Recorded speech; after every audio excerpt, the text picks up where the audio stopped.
Pismo Beach, one of the most popular beach destinations on the California coast, and one we've intentionally avoided until now. Why avoid such a popular location? Well, stick around to the end to find out.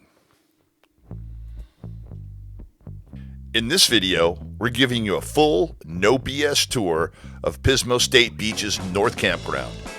We'll show you the sights, the bathrooms, and the all-important beach access, and what makes this spot so different from its noisy neighbor down the road. We came here expecting one thing and left with a totally new perspective.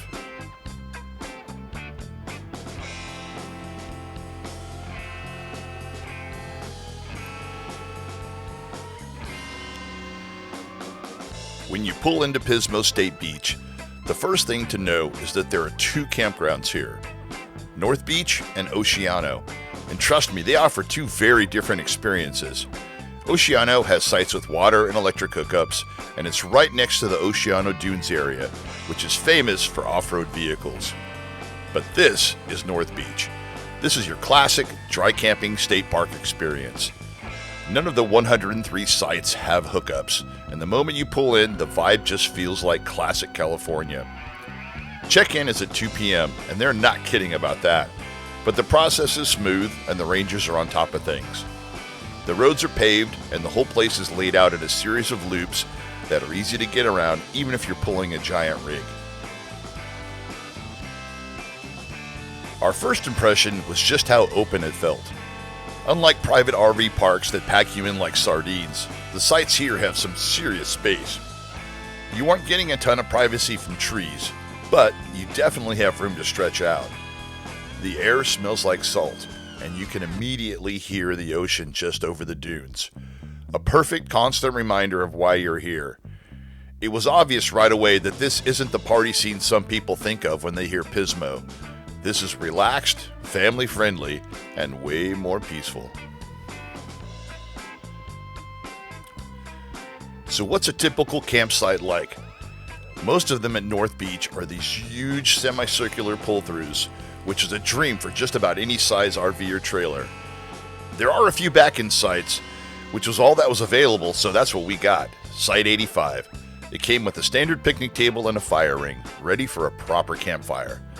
The ground is mostly grass, and while there isn't much vegetation between sites for privacy, the distance between you and your neighbor give you a good sense of your own space. In my opinion, the best sites are on the outer loops backing up to the dunes.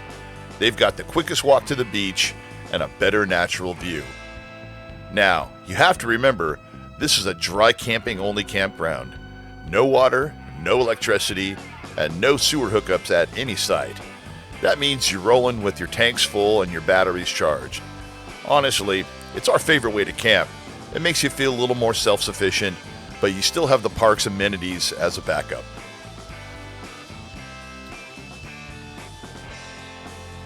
Alright, let's talk about those amenities, because they are crucial when you're dry camping. First up, the restrooms. The bathroom buildings are sprinkled pretty conveniently throughout the loops. They're simple, cinder block structures, but they have flush toilets and were kept surprisingly clean during our stay. Typical state park bathrooms, nothing fancy, but we never found them to be neglected.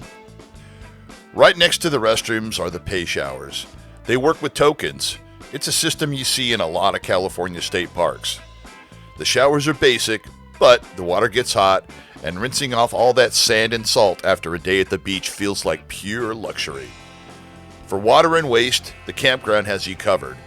You'll find potable water spigots around the loops, and more importantly for RVers, there's a dump station near the entrance. It's a self-service with credit card kiosk, and the fee was $10 when we were here.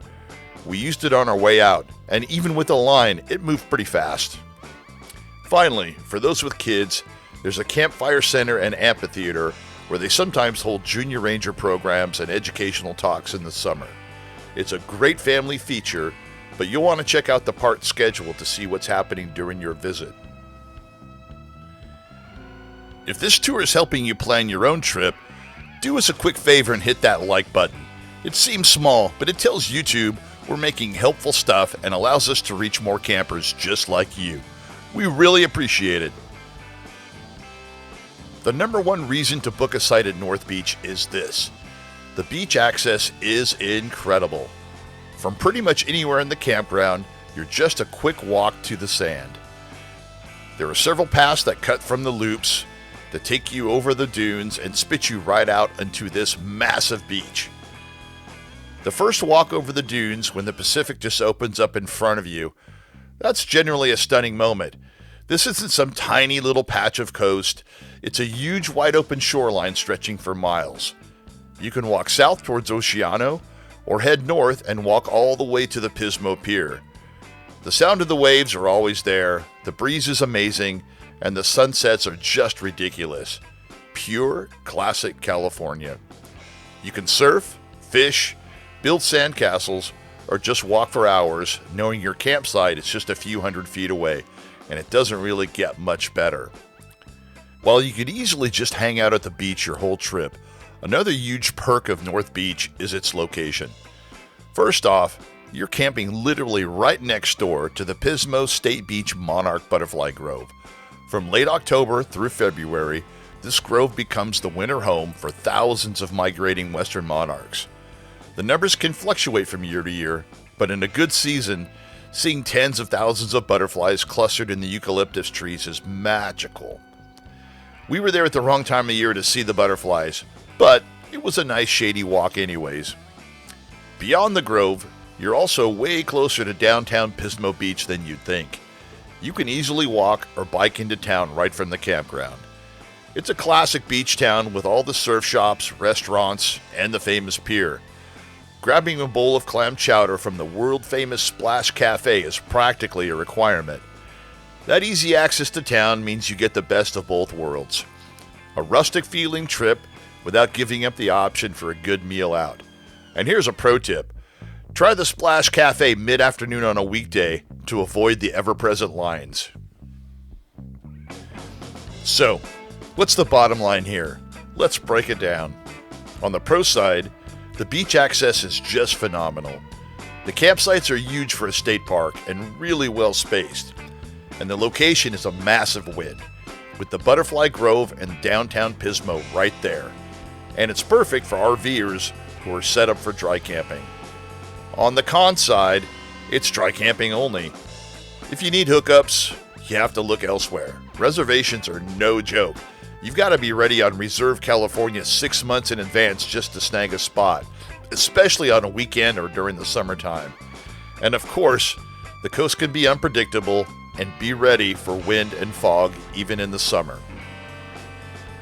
For years, we'd written this place off. There's a running joke among us Central Valley folks. You want to meet someone from Bakersfield? Just go to Pismo. We figured it was a party place, just overcrowded and overhyped. We thought we knew exactly what we were getting into, but it turns out we were wrong. So, is Pismo Beach Campground North worth it? 100% yes. We came here expecting that old Bakersfield joke to be true, but we were so wrong. North Beach isn't about a party on the sand. It's about falling asleep to the sound of the ocean, watching unforgettable sunsets, and having one of the most beautiful parts of the Central Coast as your backyard. It's a spot that reminds you that sometimes the popular spaces are popular for a very good reason. So, have you ever stayed at Pismo's North Beach? If so, do you have a favorite site or a tip that we missed? Drop it in the comments below. We'd love hearing from you, and it helps the whole camping community out. Make sure you're subscribed with notifications so you don't miss the next one. And if you enjoyed this campground tour, you're going to love our playlist of California state parks. Thanks for watching, and we'll see you on the next adventure.